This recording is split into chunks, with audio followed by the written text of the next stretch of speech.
Краски для волос, как известно, бывают постоянные или перманентные, полупостоянные и временные. Для окрашивания волос применяются более 5000 различных химических компонентов. А как говорится, химия есть химия. Она попадает к нам внутрь через кожу, ее пары проникают в легкие. Насколько же вот эта вся химия для нас опасна? Известно, например, что в течение многих лет наблюдали за парикмахерами, работающими с такими красками для волос.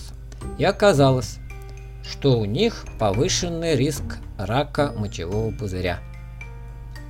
А вот в этом журнале опубликовано итальянское исследование, которое показало более высокие риски рака крови после постоянного использования черной краски для волос. Некоторые другие исследования тоже выявили более высокие риски возникновения рака мочевого пузыря при постоянном применении темных красителей. В 2018 году американское управление FDA заявило, что применение в темных красках ацетата свинца может быть опасно для здоровья. Всем потребителям поэтому необходимо тщательно изучать состав краски на наличие этого ингредиента – ацетата свинца. Так, например, в американских средствах косметики должна быть надпись: «Внимание! Содержит ацетат свинца. Только для наружного применения. Храните этот продукт в недоступном для детей месте. Не используйте на поврежденной коже головы. Если раздражение кожи развивается, прекратите использование. Не используйте для окрашивания усов, ресниц, бровей. Избегайте попадания в глаза. Тщательно мойте руки после каждого использования».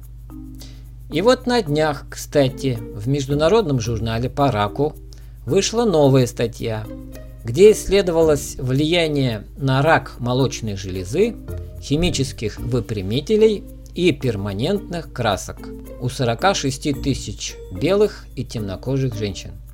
Результаты оказались тревожными. Причем у чернокожих результаты были намного хуже. А вот для полупостоянных и временных красок рисков для здоровья не обнаружили. Кстати, для выпрямителей волос риски все же были, причем у темнокожих женщин риски были выше. Что в итоге можно сказать? Ни один ученый комитет по раку на сегодняшний день не берет на себя смелость заявить: «Женщины, не красьте волосы». Однако в красках, как всем известно, есть опасные канцерогенные вещества. И все будет определяться их дозой и индивидуальной чувствительностью к ним. Поэтому, чем реже пользуетесь, тем лучше. Особенно темными перманентными красками. И особенно осторожными и внимательными нужно быть тем, у кого есть родственники с онкологией. Будьте здоровы!